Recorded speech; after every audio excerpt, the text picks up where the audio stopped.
In today's video, we're going to be talking about regenerative cellulose textile fibers, otherwise known as viscose.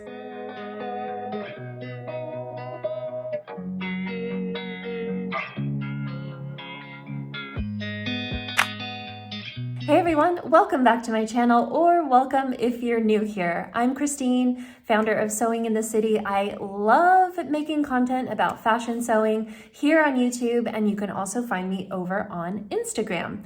So today's video, we're going to be talking all about viscose. In the last year, I've found myself gravitating towards viscose more and more.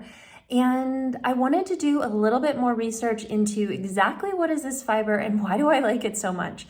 And most importantly, is it actually eco-friendly like they say? We're gonna dive into all the details. So what exactly is viscose anyways? So viscose was first created in the 1800s as a less expensive alternative to silk. So it has a lot of the same properties as silk, the softness, the beautiful drape, but it's not entirely a natural fiber, and here's why.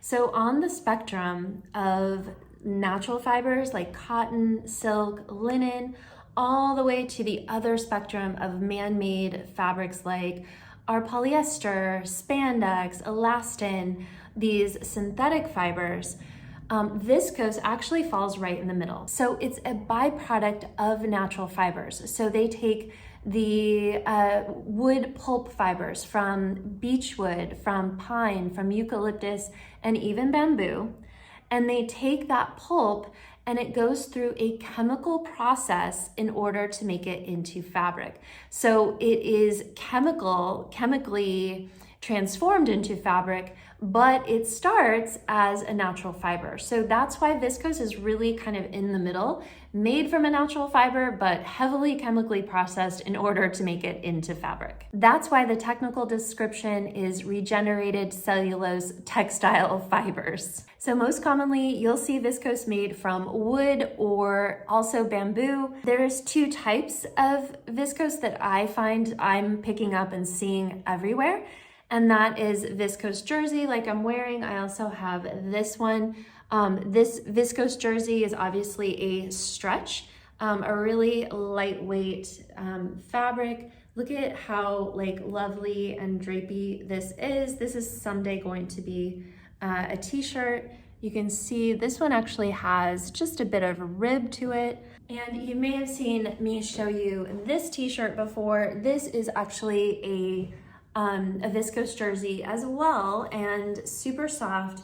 I actually love this because it's not sheer at all, and the same with the one I'm wearing. It's a little wrinkly. This is like my everyday t-shirt, but this is a viscose jersey as well, and you can see, you can't really see my bra through it, maybe a little bit more on camera than in real life. So viscose jersey is just really, really comfortable, breathable, and it washes up really nice. The next viscose that I find myself using a lot is Challis. So that's actually what I made my skirt out of. So you can see there's definitely some movement. This is my new Aster skirt that's releasing next week. So the Viscose Challis is so soft. I have some samples here to show you as well. So this is one that I got, and so I wanted to show you this one because it is white, and you can see it's ever so slightly see-through, like when there's light, but really not with my skin. Let me see if I can show you. Like, you still can't really see my skin through it unless there's light. But up against the body, you really can't see too much through this. So it's a beautiful lightweight fabric that is not overly sheer. I have another skirt here. This is another Aster skirt made of Viscose Challis. So again, you can see it's just really soft and drapey. This is what it looks like from the other side. You can kind of see the light through it, but obviously because it's a darker color, you don't see the skin. And you can see by the pockets, see how the pockets are like kind of drapey? That is the, like the personality, I would say, of the fabric. It's really soft and drapey. This is another top. This is my Hudson top that I made of a Viscose Challis. It's kind of harder to see, but you have a lot of movement And this is actually double layered. So yeah, the Viscose Challis is really, really beautiful. And I feel like between the Challis and the Jersey, that is what I'm mostly using in my sewing. Now let's talk about why I love viscose. So I love sewing with viscose because it presses so beautifully. It literally just takes to a hot iron so well. All of your seams get pressed so beautifully. I can just show you on this skirt.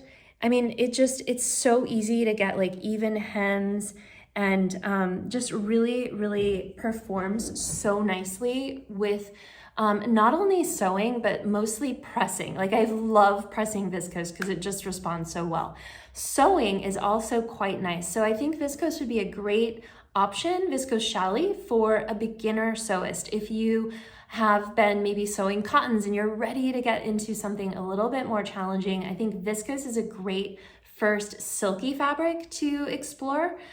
Because while it is a little bit more slippery than, you know, like a regular cotton poplin, I would say, there is some, you know, there's some stability to the fabric that makes it not too slippery slidey. So it would be a really great option, you know, to kind of get into like a lighter weight fabric if you're a beginner sewer. Like I said before, it's also really, really soft and breathable. So obviously it has like such a beautiful drape, so it works really well for your blouses, for your skirts, even sleepwear. Pajamas would be really, really soft and beautiful. It washes nicely. The one thing that I will say is you definitely want to make sure you pre-wash your viscose because it does shrink. And that's one of the things that I don't like about viscose, which now let's cover those. So the first thing that I don't like about viscose is that it wrinkles. So you can almost see on this top, well, I guess you can't really see now. Like, see all the wrinkles? Yeah. So viscose definitely wrinkles. I think even just, you could probably see my skirt. Maybe you can't.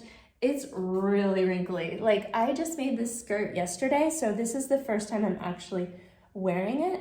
But the back, I've just been sitting for maybe the last, 10 minutes making this video wearing the skirt, and it's completely wrinkled where I've been sitting on it. So you definitely want to have your viscose garments hanging. If you fold them, they're going to have creases and wrinkles. And even as you're storing your fabric, just know that once you go to cut out your pattern, you probably want to give it a really good press before you get into sewing. The second thing that I don't like, or you just want to be aware of when working with viscose, is it does shrink. So you want to make sure to pre-wash any of your fabrics before you cut. The third thing that I don't like about viscose is the greenwashing. So often viscose is kind of touted as this eco-friendly, like, all the other industry-specific words that are thrown around, making it seem like it's a natural fiber or like it's a, bio type of product and all of those other greenwashing terms, when in fact, it's actually not. So it is made from that natural fiber, but it goes through that heavily chemicalized process to make it into fabric. So it's actually not any really better or different than like a true synthetic. So like anything, knowledge is power. So now you know, and there are some true eco versions of viscose made from trees or from bamboo or eucalyptus that's been ethically farmed without pesticides and herbicides and all of that. And I think that, probably in the coming years, perhaps there'll be more transparency around the origins of the fabric and all of that. Let me know below how you feel about viscose. Is the fact that it's not a completely natural fiber, deter you maybe from buying it? Or is it something that you still, like me, I consider, well, the clothes I make, I'm gonna have for many, many, many years. And so I know that these are not just disposable clothes that I'm making. But I'd love to know how you feel. I'd love to have a conversation around it. And I'm interested in following the changes of how transparency around viscose continues to evolve. So if you're not already on my newsletter list, I'll drop a link below. You can jump on my newsletter. I send out an email every week with just different tips and tricks, links to these videos, new patterns, and all kinds of different things. Thank you so much for watching, and I'll see you next time. Bye.